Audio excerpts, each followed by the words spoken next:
1796, the scientist Edward Jenner injected material from a cowpox virus into an 8-year-old boy, with a hunch that this would provide the protection needed to save people from deadly outbreaks of the related smallpox virus. It was a success. The 8-year-old was inoculated against the disease, and this became the first ever vaccine. But why did it work?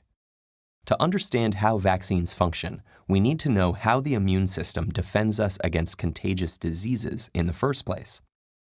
When foreign microbes invade us, the immune system triggers a series of responses in an attempt to identify and remove them from our bodies. The signs that this immune response is working are the coughing, sneezing, inflammation, and fever we experience, which work to trap, deter, and rid the body of threatening things like bacteria. These innate immune responses also trigger our second line of defense, called adaptive immunity. Special cells called B cells and T cells are recruited to fight microbes and also record information about them, creating a memory of what the invaders look like and how best to fight them. This know-how becomes handy if the same pathogen invades the body again. But despite this smart response, there's still a risk involved. The body takes time to learn how to respond to pathogens and to build up these defenses. And even then, if a body is too weak or young to fight back when it's invaded, it might face very serious risk if the pathogen is particularly severe. But what if we could prepare the body's immune response, readying it before someone even got ill? This is where vaccines come in. Using the same principles that the body uses to defend itself, scientists use vaccines to trigger the body's adaptive immune system without exposing humans to the full-strength disease.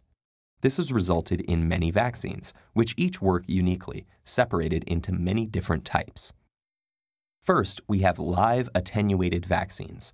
These are made of the pathogen itself, but a much weaker and tamer version. Next, we have inactive vaccines, in which the pathogens have been killed. The weakening and inactivation in both types of vaccine ensures that pathogens don't develop into the full-blown disease.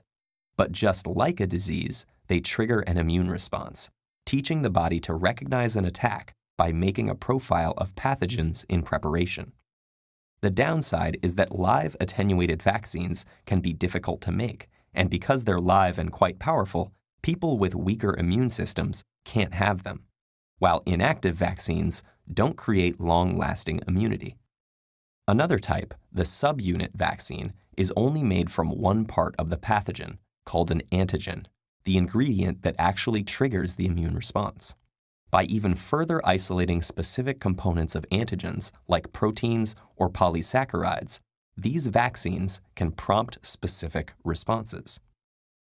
Scientists are now building a whole new range of vaccines called DNA vaccines. For this variety, they isolate the very genes that make the specific antigens the body needs to trigger its immune response to specific pathogens.